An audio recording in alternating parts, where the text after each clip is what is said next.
Good morning everyone. ਅੱਜ ਆਪਾਂ ਨੇ 8th ਚੈਪਟਰ ਦਾ ਐਟਮ ਵਾਲਾ ਨੈਕਸਟ ਪੋਰਸ਼ਨ ਕਰਨਾ ਹੈ। ਠੀਕ ਹੈ, ਕੱਲ ਆਪਾਂ ਨੇ ਕੀ ਕੀਤਾ ਸੀ, ਅਲਫਾ ਬੀਟਾ ਗਾਮਾ ਦੀ ਪ੍ਰੋਪਰਟੀਜ਼ ਕੀਤੀਆਂ ਸੀ।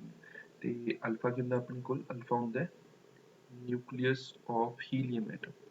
ਤਾਂ ਹੀਲੀਅਮ ਐਟਮ ਦੇ ਵਿੱਚੋਂ ਜੇ ਆਪਾਂ ਇਲੈਕਟ੍ਰੋਨਸ ਰਿਮੂਵ ਕਰ ਦਿੰਦੇ ਹਾਂ ਤਾਂ ਪਿੱਛੇ ਜੋ ਬਚੂਗਾ ਦੈਟ ਇਜ਼ ਅਲਫਾ ਪਾਰਟੀਕਲ। ਠੀਕ ਹੈ, ਬੀਟਾ ਪਾਰਟੀਕਲ ਕਿਹੜਾ ਹੁੰਦਾ ਹੈ? ਦਿਸ ਇਜ਼ ਦਾ ਇਲੈਕਟ੍ਰੋਨ ਜੋ ਨਿਊਕਲੀਅਸ ਇਮਿਟ ਕਰਦਾ ਹੈ। Electron emitted by nucleus, but ਇਹ ਜ਼ਰੂਰੀ ਹੈ ਕਿ by nucleus ਹੀ emit ਹੋਵੇ, ਬਾਹਰ ਦਾ orbit ਵਾਲਾ ਇਲੈਕਟ੍ਰੋਨ ਨਹੀਂ ਹੁੰਦਾ ਹੈ। ਫਿਰ ਵੀ ਹੈ ਗਾਮਾ ਪਾਰਟੀਕਲ।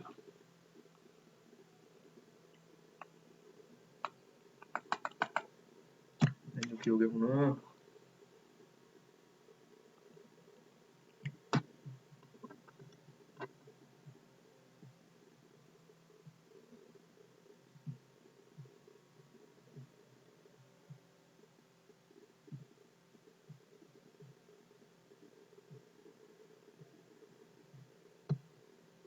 ਤੇ ਗਾਮਾ ਰੇ ਕੀ ਹੁੰਦੀ ਹੈ ਆਪਣੇ ਕੋਲ? ਗਾਮਾ ਰੇ ਹੁੰਦੀ ਹੈ એનર્ਜੀ ਰੇਜ਼। ਠੀਕ ਹੈ, એનર્ਜੀ ਰੇ ਕਦੋਂ ਹੁੰਦੀ ਹੈ? ਤਾਂ ਲੌਜਿਕ ਸਮਝੋ ਧਿਆਨ ਨਾਲ। ਜਿਸ ਮੂਵਮੈਂਟ ਤੇ ਆਪਣੇ ਕੋਲ ਇੱਕ ਨਿਊਕਲੀਅਸ ਹੈ, ਨਿਊਕਲੀਅਸ ਦੇ ਵਿੱਚ ਕੀ ਹੈ? ਅਲਫਾ ਨਿਕਲੂਗਾ ਪਾਰਟੀਕਲ, ਕਦੇ ਬੀਟਾ ਨਿਕਲੂਗਾ। ਅਲੱਗ-ਅਲੱਗ ਨਿਕਲਣਗੇ, ਇਕੱਠੇ ਨਹੀਂ ਨਿਕਲਣਗੇ। ਆਪਾਂ ਪੁਆਇੰਟਸ ਕਰਾਂਗੇ। ਜਦੋਂ ਅਲਫਾ ਪਾਰਟੀਕਲ ਨਿਕਲੂਗਾ ਤਾਂ ਉਹ ਰਸਤੇ ਵਿੱਚ ਕਿਸੇ ਨਾ ਕਿਸੇ ਇਲੈਕਟ੍ਰੋਨ ਨੂੰ ਹਿੱਟ ਕਰੂ, ਜਿਸ ਨਾਲ ਉਹ ਉੱਪਰ ਚਲਾ ਜਾਊ। ਇਲੈਕਟ੍ਰੋਨ ਜਦੋਂ ਹਾਇਰ ਸਟੇਜ ਦੇ ਵਿੱਚ ਚਲਾ ਜਾਊਗਾ, ਐਕਸਾਈਟਿਡ ਸਟੇਟ ਦੇ ਵਿੱਚ ਚਲਾ ਜਾਊਗਾ, ਉਸ ਮੂਵਮੈਂਟ ਤੇ ਕੁਝ ਟਾਈਮ ਬਾਅਦ ਉਹ ਵਾਪਸ ਆਊਗਾ ਆਪਣੇ ਬੇਸ ਪੋਜੀਸ਼ਨ ਤੇ। ਜਦੋਂ ਆਪਣੇ ਬੇਸ ਪੋਜੀਸ਼ਨ ਤੇ ਵਾਪਸ ਆ ਜਾਊ ਇਲੈਕਟ੍ਰੋਨ, ਤਾਂ ਉਹ ਇੱਕ એનર્ਜੀ ਐਮਿਟ ਕਰੂਗਾ। ਉਹ એનર્ਜੀ ਜਿਹੜੀ ਐਮਿਟ ਕਰੂਗਾ, ਠੀਕ ਹੈ, that will be in the form of actually ਕੀ ਜੋ ਆਪਣੇ ਕੋਲ ਲਾਈਟ, ਤੇ ਕੀ ਜੋ ਆਪਣੇ ਕੋਲ ਗਾਮਾ ਰੇਜ਼। ਤਾਂ ਗਾਮਾ ਰੇਜ਼ ਉਹ એનર્ਜੀ ਹੈ ਜਦੋਂ ਐਟਮ ਐਕਸਾਈਟਿਡ ਸਟੇਟ ਤੋਂ ਗਰਾਊਂਡ ਸਟੇਟ ਤੇ ਵਾਪਸ ਆਉਂਦਾ ਹੈ। ਠੀਕ ਹੈ, ਤਾਂ ਆਪਣੇ ਕੋਲ ਇੱਕ ਨਿਊਮੈਰੀਕਲ ਹੈ, ਦੇਖ ਲਓ। ਆਪਣੇ ਕੋਲ ਲੈਟਸ ਸੇ ਕਲੋਰੀਨ ਦਾ ਐਟਮ ਹੈ 1735, ਜਿਹਦੇ ਵਿੱਚ ਪ੍ਰੋਟੋਨ ਦਾ ਮਾਸ ਦਿੱਤਾ ਹੋਇਆ ਹੈ 1.002 AMU। ਫਿਰ ਆਪਣੇ ਕੋਲ ਆ ਜਾਂਦਾ ਇੱਕ ਨਿਊਟਰੋਨ ਦਾ ਮਾਸ ਦਿੱਤਾ ਹੈ 1.006 AMU, ਦੋਨਾਂ ਦਾ ਲਿਖ ਲੂਗਾ ਮਾਸ। ਠੀਕ ਹੈ, ਤਾਂ ਆਪਣੇ ਕੋਲ ਇੱਕ ਹੋਰ ਦਿੱਤਾ ਹੈ that is actual mass of nucleus is 35.02 AMU। The actual mass of nucleus कितना था? 35.020 AMU। अपन ने फाइंड करना है या कैलकुलेट करना है। First part mass defect, second part binding energy, third part binding energy per nucleon, fourth part जो find करना है that is energy required to remove one nucleon. तो एक न्यूक्लियन रिमूव करने वास्ते कितनी एनर्जी रिक्वायर्ड है वो अपने फाइंड करना है। ਤਾਂ ਸਭ ਤੋਂ ਪਹਿਲਾਂ ਤਾਂ ਆਪਾਂ ਆਵਾਂਗੇ ਐਲੀਮੈਂਟ ਦੇ ਉੱਤੇ ਜੋ ਆਪਾਂ ਦਿੱਤਾ ਹੋਇਆ। ਇਸ ਐਲੀਮੈਂਟ ਨੂੰ ਸਟੱਡੀ ਕਰਦੇ ਹਾਂ ਜਿਹਦੇ ਵਿੱਚ 17 ਨੰਬਰ ਆਫ ਪ੍ਰੋਟੋਨਸ ਹੋਣਗੇ ਪਲੱਸ 35 ਮਾਈਨਸ 70 ਨੰਬਰ ਆਫ ਨਿਊਟਰੋਨਸ ਹੋਣਗੇ। ਜੇ ਆਪਾਂ ਇਹਨਾਂ ਦਾ ਥਿਓਰੈਟੀਕਲ ਮਾਸ ਦੇਖਾਂਗੇ,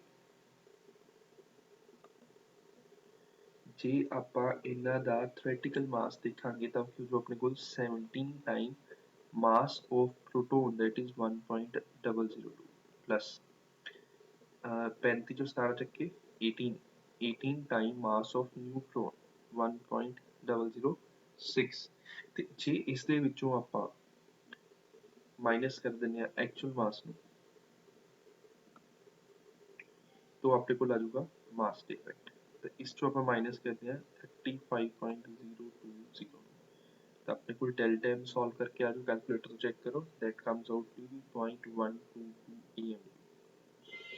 तो अपने को मास डिफेक्ट कितना आ गया 0.122 AMU। वीडियो ਨੂੰ ਪੌਜ਼ ਕਰੋ ਤੇ ਇਸ ਨੂੰ ਨੋਟ ਕਰੋ।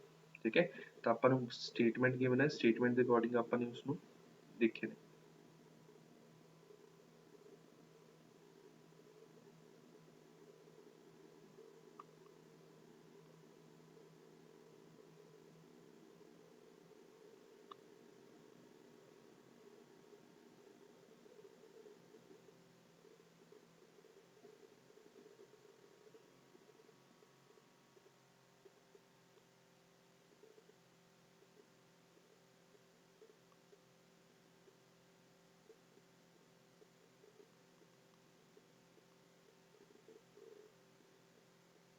ठीक है, हो गया नोट। फिर ਹੁਣ ਇਹਦਾ ਸੈਕੰਡ ਪਾਰਟ ਦੇਖੋ ਕੀ ਹੈ ਆਪਣੇ ਕੋਲ, ਆਪਾਂ ਨੇ ਫਾਈਂਡ ਕਰਨਾ ਹੈ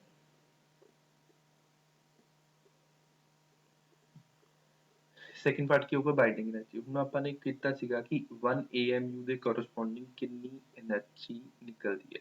ਠੀਕ ਹੈ, ਥੋੜੀ ਸਪੇਸ ਕ੍ਰੀਏਟ ਕਰਨੀ ਪਊ, ਮੈਂ ਮਾਰਕਰ ਚੇਂਜ ਕਰ ਲੈਂਦਾ। ਲੈਟਸ ਸੀ ਨੈਕਸਟ ਸਪੇਸ ਤੇ ਦੇਖਦੇ ਆਪਾਂ 1 AMU ਦੇ ਕੋਰਸਪੋਂਡਿੰਗ ਕਿੰਨੀ એનર્ਜੀ ਨਿਕਲਦੀ ਹੈ 931.25 ਮੈਗਾ ਇਲੈਕਟ੍ਰੋਨ ਵੋਲਟ। ਤਾਂ 0.122 AMU ਦੇ ਕੋਰਸਪੋਂਡਿੰਗ ਕਿੰਨੀ એનર્ਜੀ ਨਿਕਲੂ, ਕਿਉਂਕਿ ਜਿਹੜਾ ਆਪਣੇ ਕੋਲ ਬਾਈਂਡਿੰਗ એનર્ਜੀ ਦਾ ਫਾਰਮੂਲਾ ਹੋਊਗਾ that would be delta m c square। ਇਸ ਪਾਰਟੀਕੂਲਰ ਨੂੰ ਆਪਾਂ ਇਹ ਲੈ ਕੇ ਚੱਲਾਂਗੇ ਤਾਂ ਕੀ ਨਿਕਲ ਆ ਜਾਊਗਾ ਆਪਣੇ ਕੋਲ 0.122 into 931.25। ਤਾਂ ਇਹ ਸੋਲਵ ਕਰਕੇ ਆਊਗਾ ਆਪਣੇ ਕੋਲ 113 MeV। ਤਾਂ ਆਪਣੇ ਕੋਲ ਕਿੰਨੀ ਆ ਜਾਊਗੀ એનર્ਜੀ, that is 113 MeV। ਠੀਕ ਹੈ, ਸਿੰਪਲ। ਹੁਣ ਜਦ ਇਹ 113 MeV ਆ ਜੂਗੀ ਤਾਂ ਇਸ ਇਹ ਹੋਗੀ ਆਪਣੇ ਕੋਲ ਬਾਈਂਡਿੰਗ એનર્ਜੀ ਟੋਟਲ ਵਾਲੀ। ਤਾਂ ਬਾਈਂਡ એનર્ਜੀ ਪਰ ਨਿਊਕਲੀਅਨ ਕਿੰਨੀ ਹੋ ਜੂ, ਕਿੰਨੇ ਨੰਬਰ ਆਫ ਨਿਊਕਲੀਅਨਸ ਨੇ, that is 35। ਤਾਂ ਸੋਲਵ ਕਰਕੇ ਕਿੰਨਾ ਬਣ ਜੂ, it comes out to be 3.22 MeV। ਤਾਂ ਆਪਣੇ ਕੋਲ ਕਿੰਨਾ ਆ ਜਾਊਗਾ 3.22 MeV ਹੋ ਜੂਗਾ ਬਾਈਂਡਿੰਗ એનર્ਜੀ ਪਰ ਨਿਊਕਲੀਅਨ। ਕਲੀਅਰ। ਤੇ ਫਿਰ ਆਪਣੇ ਕੋਲ ਆਂਦਾ ਲਾਸਟ ਵਰਡ ਆਂਦਾ એનર્ਜੀ ਰਿਕੁਆਇਰਡ ਟੂ ਰਿਮੂਵ 1 ਨਿਊਕਲੀਅਨ। ਜੇ ਇੱਕ ਨਿਊਕਲੀਅਨ ਰਿਮੂਵ ਕਰਨਾ ਹੈ ਤਾਂ ਕਿੰਨੀ એનર્ਜੀ ਰਿਕੁਆਇਰਡ ਹੈ।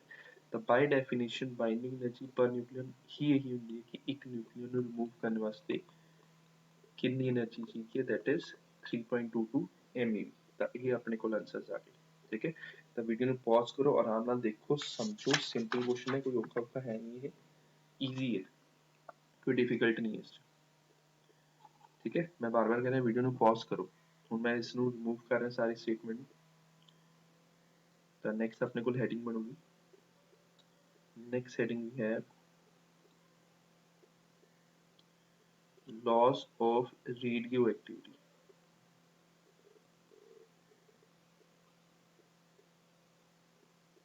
laws of radioactivity ਹੁਣ ਇਹ ਆਪਣੇ ਕੋਲ 7 ਨੰਬਰ ਆਫ laws ਨੇ, ਧਿਆਨ ਨਾਲ ਦੇਖੋ। ਫਸਟ ਆ ਜਾਂਦਾ it is a spontaneous process। ਤੇ ਅਚਾਨਕ ਪ੍ਰੋਸੈਸ ਹੁੰਦਾ spontaneous process। ਜੇ spontaneous process ਹੈ that is it is independent of the external things, independent of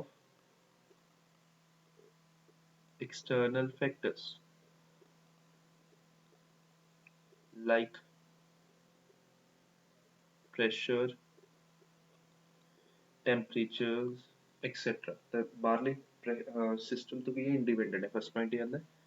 second point ਵੀ ਹੈ it is a random phenomena। it is random phenomena, that is we cannot predict ਕਦੋਂ ਕਿਹੜਾ particle ਟੁੱਟੂਗਾ ਤੇ ਕਦੋਂ ਕਿਹੜਾ ਨਹੀਂ ਟੁੱਟੂਗਾ। ਹੁੰਦਾ ਕਿ ਆਪਣੇ ਕੋਲ ਜਿਵੇਂ ਆਪਣੇ ਕੋਲ ਯੂਰੇਨੀਅਮ 92 235 ਹੈ, ਤੇ ਇਸ ਦੇ 235 ਗ੍ਰਾਮ ਦੇ ਵਿੱਚ ਐਵੋਗੈਡਰੋ ਨੰਬਰ ਆਫ ਪਾਰਟੀਕਲਸ ਨੇ। ਤਾਂ ਬਹੁਤ ਸਾਰੇ ਪਾਰਟੀਕਲਸ ਨੇ, ਕਿਸ ਟਾਈਮ ਕਿਹੜਾ ਬ੍ਰੇਕ ਹੋ, ਕਿਸ ਟਾਈਮ ਕਿਹੜਾ ਬ੍ਰੇਕ ਨਹੀਂ ਹੋ, ਆਪਾਂ ਪ੍ਰੈਡਿਕਟ ਨਹੀਂ ਕਰ ਸਕਦੇ। ਤਾਂ ਆਪਣੇ ਕੋਲ ਵਿੱਚ we can not predict which atom will decay first and which will decay after, which will decay after a given time। ठीक है, ਤਾਂ ਕਿਹੜਾ ਡਿਕੇ ਹੋ ਸਕਦਾ, ਕਿਹੜਾ ਡਿਕੇ ਨਹੀਂ ਹੁੰਦਾ after given time। ਕੌਣ ਦੱਸੂਗਾ ਆਪਣੇ ਕੋਲ, ਪ੍ਰੈਡਿਕਸ਼ਨ ਨਹੀਂ ਕਰ ਸਕਦੇ, ਜਿਸ ਚੱਕਰ ਜਿਸਨੂੰ ਕਹਾਂਗੇ ਰੈਂਡਮ ਫਿਨੋਮੀਨਾ। ਥਰਡ ਪੁਆਇੰਟ ਆਉਂਦਾ ਕਿ ਜਿਹੜਾ ਆਪਣੇ ਕੋਲ ਅਲਫਾ ਪਾਰਟੀਕਲ ਤੇ ਬੀਟਾ ਪਾਰਟੀਕਲ ਹੈ, ਧਿਆਨ ਨਾਲ ਦੇਖੋ। ਅਲਫਾ ਪਾਰਟੀਕਲ ਕੀ ਹੈ, ਆਪਣੇ ਕੋਲ ਹੀਲੀਅਮ ਦਾ ਨਿਊਕਲੀਅਸ ਹੈ, ਮਤਲਬ ਉਸ ਤੇ ਪੋਜ਼ਿਟਿਵ ਚਾਰਜ ਹੈ। ਬੀਟਾ ਪਾਰਟੀਕਲ ਕੀ ਹੈ, ਆਪਣੇ ਕੋਲ ਇਲੈਕਟ੍ਰੋਨ ਹੈ ਜਿਸ ਤੇ ਨੈਗੇਟਿਵ ਚਾਰਜ ਹੈ। ਜੇ ਇਹ ਦੋ ਪਾਰਟੀਕਲਸ ਇਕੱਠੇ ਨਿਕਲਦੇ ਨੇ ਤਾਂ ਜਿਹੜਾ ਆਹ ਵਾਲਾ ਬੀਟਾ ਪਾਰਟੀਕਲ ਵਾਲਾ ਇਲੈਕਟ੍ਰੋਨ ਹੈ, ਇਹ ਅਲਫਾ ਪਾਰਟੀਕਲ ਦੇ ਔਰਬਿਟ 'ਚ ਬੈਠ ਕੇ ਉਹਦਾ ਚਾਰਜ ਘਟਾ ਦੂ। ਬਟ ਆਪਾਂ ਨੂੰ ਅਲਫਾ ਤੇ ਬੀਟਾ ਅਲੱਗ-ਅਲੱਗ ਮਿਲ ਰਹੇ ਨੇ। ਜੇ ਅਲੱਗ-ਅਲੱਗ ਮਿਲ ਰਹੇ ਨੇ, ਇਟ ਮੀਨਸ ਇਕੱਠੇ ਬਾਹਰ ਨਹੀਂ ਨਿਕਲਦੇ। ਠੀਕ ਹੈ, ਤਾਂ ਆਪਣੇ ਕੋਲ ਬੰਦਾ nucleus can't emit alpha and beta particles simultaneously. Particles simultaneously. तो एक टाइम ते दोनों पार्टिकल्स emit नहीं किए जा सकते, ठीक है। Also more than one alpha और more than one beta particles एक टाइम ते बाहर नहीं निकलते, ठीक है। more than one beta particle can't be emitted at same time, can't be emitted at same time। तो सेम टाइम ते दोनों पार्टिकल्स नहीं निकल सकते, सेम टाइम ते एक तो ज्यादा नंबर ऑफ पार्टिकल्स भी नहीं निकल सकते, ठीक है। ड्यूरिंग नेक्स्ट पॉइंट है ड्यूरिंग अल्फा डीके। ਹੁਣ ਇੱਥੇ देख लो एटॉमिक नंबर, पहला मैं इक्वेशन लिख रहा है, इक्वेशन समझ लो। अपने को अल्फा डीके च की आजूगा ZX से हो ਜਾਂਦਾ है, इसमें ਆਪਾਂ ਕਹਿੰਦੇ ਆ पेरेंट एटम। की रिजल्ट बनू अपने को, रिजल्ट वुड बी Y जिसमें ਆਪਾਂ ਕਹਾਂਗੇ daughter nuclei plus alpha particle,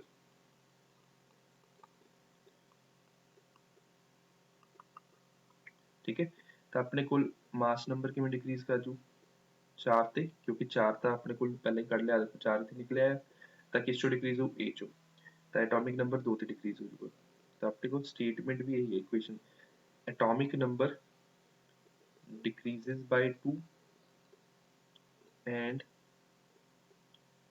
mass number decreases by 4, ठीक है। Atomic number decreases by 2 and mass number decreases by 4।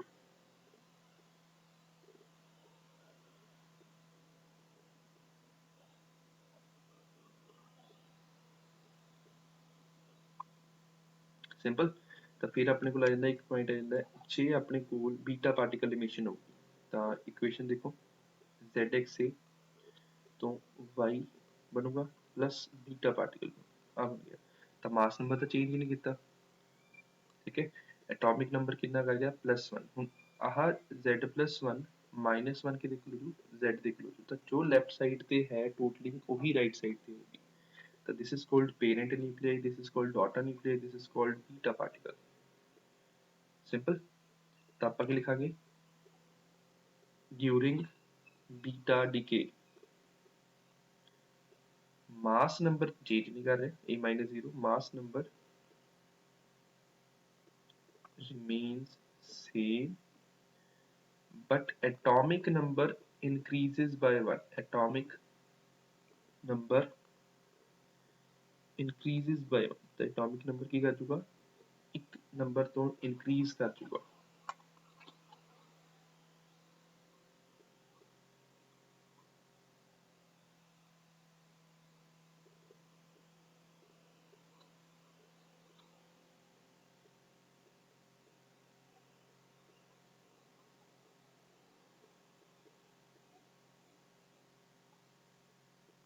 ठीक है।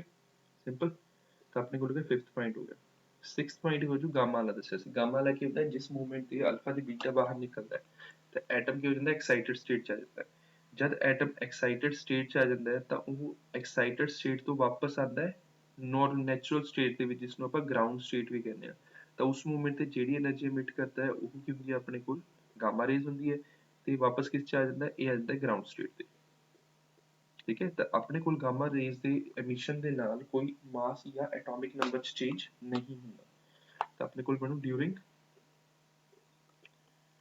गामा डीके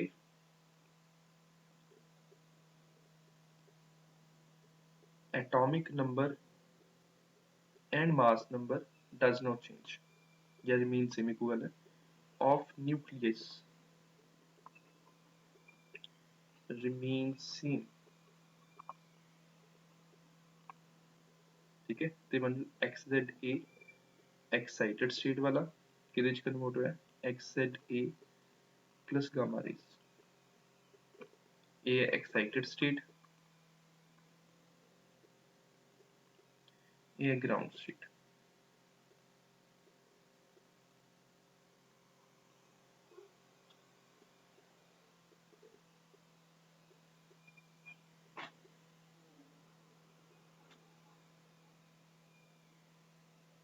ठीक है, तो अपने को तीन हो गए स्टेज, एक अल्फा एमिशन, एक बीटा एमिशन ते एक गामा एमिशन। फिर अपने को एक पॉइंट बन जाएगा that the rate of disintegration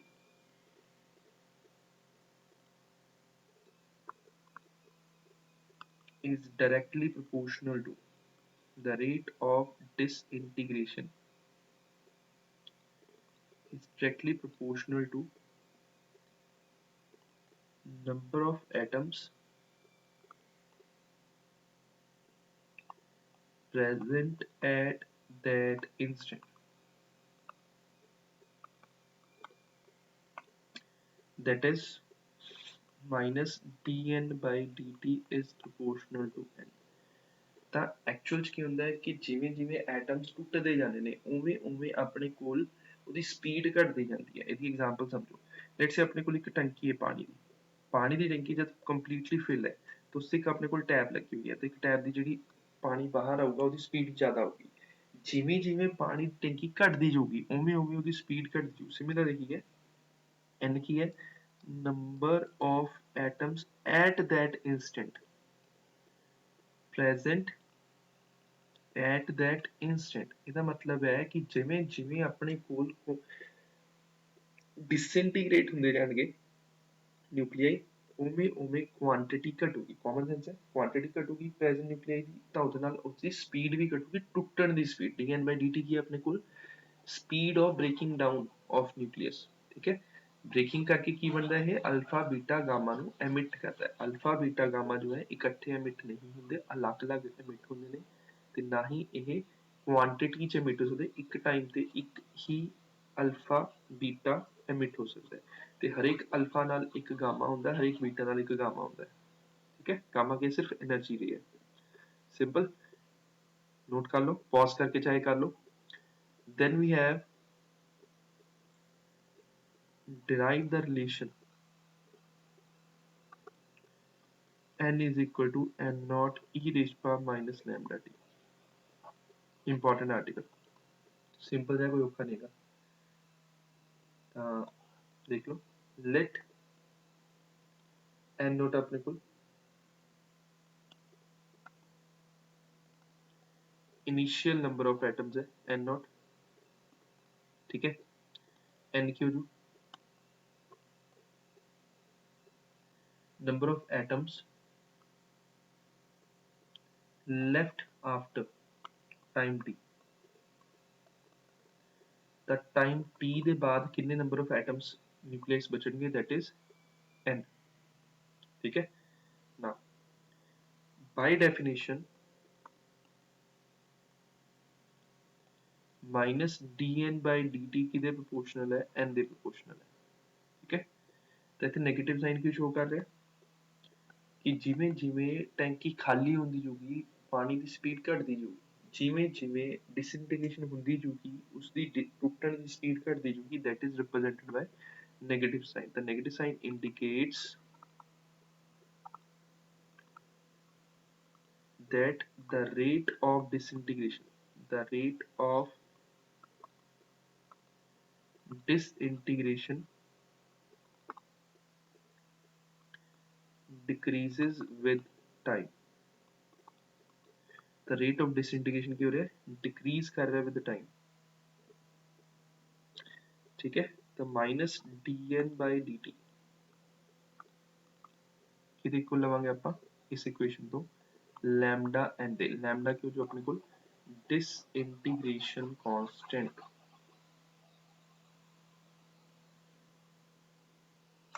lambda ਨੂੰ ਕੀ ਲੈਣਾ ਆਪਾਂ ਨੇ disintegration constant. here lambda is disintegration constant।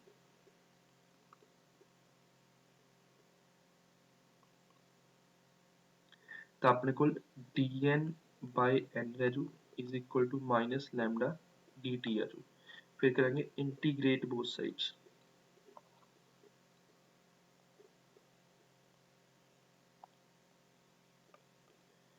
Integrate both sides ਤਾਂ dn by n ਦੀ ਇੰਟੀਗ੍ਰੇਸ਼ਨ ਕੀ ਦੇਖ ਲਓ ਜੀ ਮਾਈਨਸ ਲੈਮਡਾ dt ਇਹਦੀ ਇੰਟੀਗ੍ਰੇਸ਼ਨ ਹੁਣ ਲੌਜਿਕ ਸਮਝਿਓ ਇਨੀਸ਼ੀਅਲੀ ਆਪਣੇ ਕੋਲ t is equal to 0 ਸੀ ਤਾਂ ਉਸ ਤੇ ਨੰਬਰ ਆਫ ਐਟਮਸ ਕਿੰਨੇ available C n not t is equal to t ਤੇ ਆਪਣੇ ਕੋਲ ਕਿੰਨੇ ਐਟਮਸ ਬਚ ਗਏ ਇਕੱਲੇ n ਤਾਂ ਜਿਹੜੀ ਟਾਈਮ ਜਾ ਰਿਹਾ ਉਹ ਜਾ ਰਿਹਾ 0 to t 0 ਤੇ ਨੰਬਰ ਆਫ ਐਟਮਸ ਕਿੰਨੇ ਸੀ n ਨਾਟ ਹੁਣ ਕਿੰਨੇ ਰਹਿ ਗਏ n ਠੀਕ ਹੈ ਤੇ ਇੰਟੀਗ੍ਰੇਸ਼ਨ ਦੀ ਕੀ ਹੋ ਗਿਆ ਲਿਮਿਟਸ ਹੋ ਗਿਆ ਤਾਂ ਇਹਦਾ ਕੀ ਬਣੂ ਆਪਣੇ ਕੋਲ dn by n ਹੁੰਦਾ log n to the base e limits from n naught to n is equal to minus lambda dt the integration t limits from 0 to t ਇਹ ਆਪਣੇ ਕੋਲ ਉਹਦੇ ਲਿਮਿਟਸ ਬਣ ਗਿਆ ਸਿੰਪਲ ਆਰਟੀਕਲ ਔਖਾ ਨਹੀਂ ਹੈਗਾ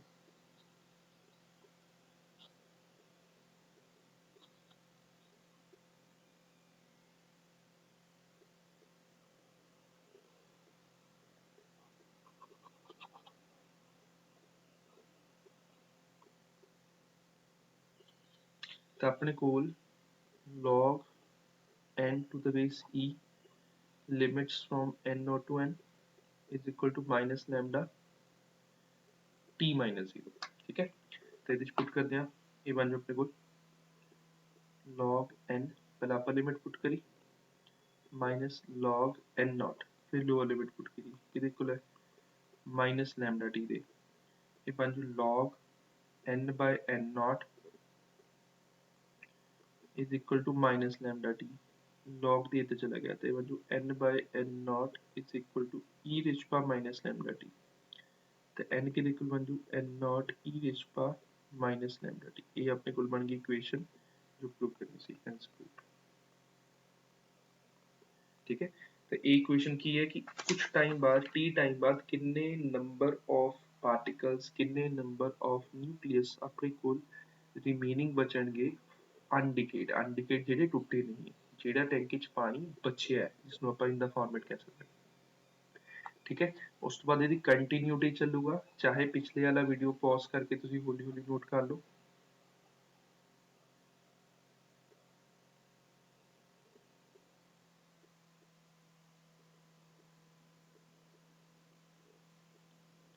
देख लो नेक्स्ट अपने को हेडिंग आऊगी next heading we have disintegration constant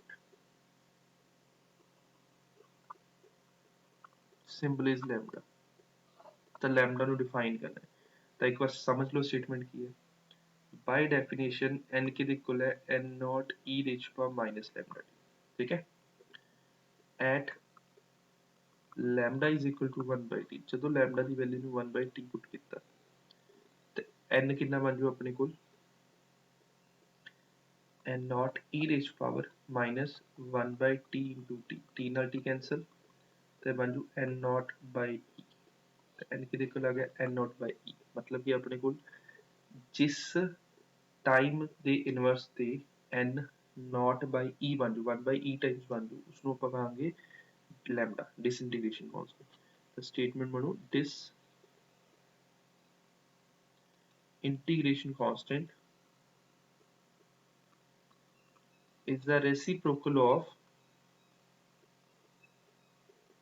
is the reciprocal of that time during which number of atoms left that is n becomes e times ठीक है becomes 1 by e times the original number of atoms the original number of atoms जिस time disintegration को किया reciprocal है उस time का 1 by t equal है जिस टाइम ਦੇ ਵਿੱਚ ਜਿਹੜਾ ਨੰਬਰ ਆਫ ਅਨਡਿਕੇਡ ਐਟਮਸ ਹੈ ਉਹ ਕਿੰਨੇ ਬਣ ਜਾਣ 1/e ਟਾਈਮਸ ਬਣ ਜਾਣ ਠੀਕ ਹੈ ਸਿੰਪਲ ਇੰਨੀ ਜੀ ਦੀ ਸਟੇਟਮੈਂਟ ਬਣਦੀ ਹੈ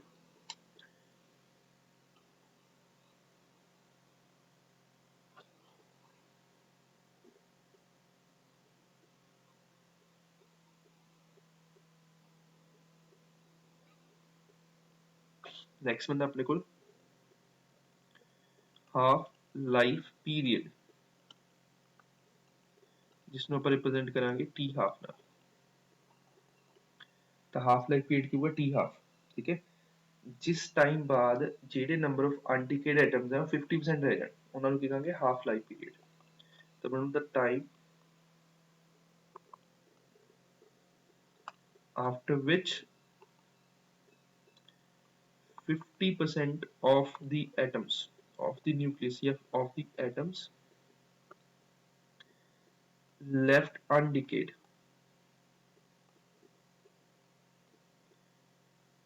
is called half life period ਤਾਂ ਜਿਸ ਟਾਈਮ ਦੇ ਬਾਅਦ 50% ਐਟਮ ਡਿਕੇ ਹੋ ਜਾਣ ਟੁੱਟ ਜਾਣ ਖਤਮ ਹੋ ਜਾਣ ਤੇ 50% ਬਚ ਜਾਣ ਉਸ ਟਾਈਮ ਪੀਰੀਅਡ ਨੂੰ ਕੀ ਕਹਾਂਗੇ ਆਪਾਂ ਹਾਫ ਲਾਈਫ ਪੀਰੀਅਡ ਤਾਂ ਮੈਥਮੈਟਿਕਲ ਪਾਰਟ ਇਹੋ ਜਿਹਾ ਚੱਲੂਗਾ ਕਿਵੇਂ ਦੇਖ ਲਓ ਪਿਛਲੀ ਵਾਲੀ ਥਿਊਰੀ ਚ ਕਿਸੇ ਦੀ ਰਹੇਗੀ ਤਾਂ ਪੌਜ਼ ਕਰਕੇ ਨੋਟ ਕਰ ਲਓ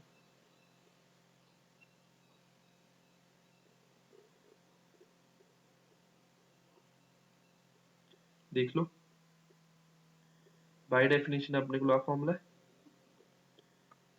eight t is equal to t half n के equal one to n naught by two दे बस इन्हें वैल्यू पुट करांगे ਤਾਂ t is equal to t half ਤੇ n n naught by 2 ਦੇ ਇਕੁਅਲ ਹੈ ਤਾਂ n ਦੀ ਜਗ੍ਹਾ ਤੇ n naught by 2 is equal to n naught e raised to power minus lambda t half n naught ਨਾਲ n naught cancel ਤਾਂ ਇਹ ਚੀਜ਼ ਇਧਰ ਆ ਗਈ ਇਹ ਬਣ ਗਿਆ log 1 by 2 to the base e is equal to minus lambda t1 by 2 ਤਾਂ ਇਹ ਬਣ ਜੂ log 2 with negative sign क्योंकि 1 by 2 ਦਾ ਪਾਵਰ -1 ਕਰਕੇ ਇਸ ਨੂੰ ਲੈਫਟ ਸਾਈਡ ਲੈ ਆਏ is equal to minus lambda t by 2 negative ना नेगेटिव कैंसिल इतने कर देने तो लैम्डा टी हाफ के इक्वल है log 2 द बेस e तो अपने को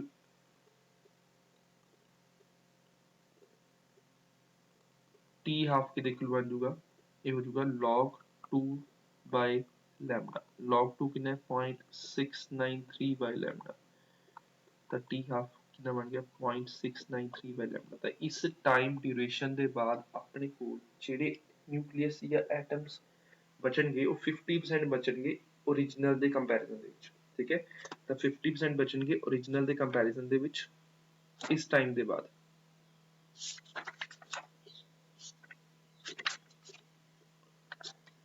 स्टेप्स क्लियर वीडियो ਨੂੰ पॉज करके नोट करो सिंपल सिंपल मैथमेटिकल इक्वेशन है कुछ है नहीं इस खास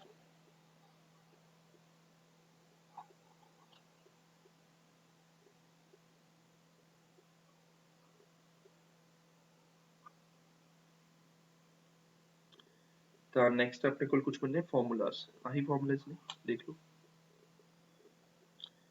n by n नॉट के इक्वल बन गया e rays power minus lambda t n by n naught is equal to a by a naught is equal to m by m naught is equal to dn by dt ये क्या होता है activity dn naught by dt is equal to 1 by 2 raised to power t by t half ये basically आ सब तो बड़ा formula है mind च रखना है तुसी ठीक है तो अपने कोल n n naught के नंबर ऑफ एटम्स है a naught की है एक्टिविटी है एम नोट की ये मास प्रेजेंट है ए चीज की है डिसइंटीग्रेशन है जिसमें आप एक्टिविटी कहते हैं ठीक है डिसइंटीग्रेशन कांस्टेंट्स है या एक्टिविटी है कर लो note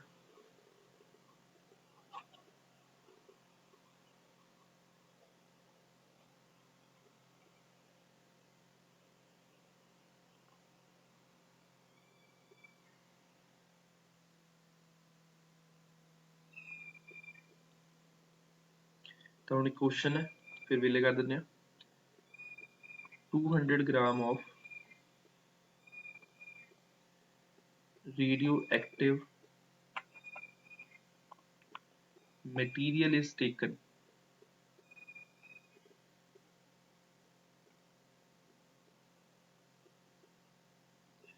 with half-life of 10 days.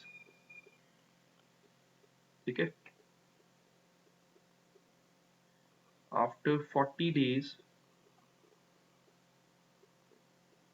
how much will decay and how much will remain there? 40 दिन बाद कितना बचूगा ते कितना खत्म हो जाऊगा? दिस इज द क्वेश्चन कि अपने कोई रेडियो एक्टिव मटीरियल है उसके 200 ग्राम अपने को अवेलेबल है जिसका हाफ लाइफ है 10 डेज। तो दो मैथड है इसनू करन दे, सिंपल है। एक तो देखो ध्यान नाल t is equal to 0 ਤੇ ਸੋਲੂਸ਼ਨ ਦੇਖ ਲਓ ਕੀ ਕਰਨਾ ਹੈ। t is equal to 0 ਤੇ ਮਾਸ ਕਿੰਨਾ ਅਵੇਲੇਬਲ ਹੈ 200 ਗ੍ਰਾਮ, ਹਾਫ ਲਾਈਫ ਕਿੰਨੀ ਹੈ 10 ਡੇਜ਼, ਤਾਂ 10 ਡੇਜ਼ ਤੇ ਕਿੰਨਾ ਆ ਜਾਊਗਾ 200 ਬਾਈ 2 100 ਗ੍ਰਾਮਸ, ਤਾਂ 20 ਡੇਜ਼ ਚ ਕਿੰਨਾ ਹੋ ਜੂ ਜਿੰਨਾ 10 100 ਬਚਿਆ ਸੀ ਉਹਦਾ ਹਾਫ ਹੋ ਜੂ 50 ਗ੍ਰਾਮ, 30 ਡੇਜ਼ ਤੇ ਕਿੰਨਾ ਹੋ ਜੂ 10 10 ਦੇ ਡਬਲ ਬਾਅਦ 50 ਬਾਈ 2 25 ਗ੍ਰਾਮ, 40 डेज बाद कितना हो जाएगा 25 by 2 12.5 gram, the 12.5 gram will remain there after कितने दिन 40 days। दूसरा मेथड इसमें करन दा m by m naught is equal to 1 by 2 raised by t by t half, तो m अपन ने फाइंड करना है m naught 200 गिवन है 1 by 2 टी कितना अपने को कितने दिन है 40 डेज, टी हाफ कितना है 10 डेज, तो कितना बन गया 1 by 16 बन गया, तो m कितना बनूगा 200 by 16 that is 12.5 ग्राम। जी में मर्जी समझ लो। सेकंड मेथड है और फर्स्ट मेथड है, ठीक है। तो ये अपने को हो गया मेथड हो गया क्वेश्चन न्यूमेरिकल अटेम्प्ट करन दा, बाकी अपन नेक्स्ट क्लास करांगे, वीडियो ਨੂੰ पॉज करके नोट कर लो।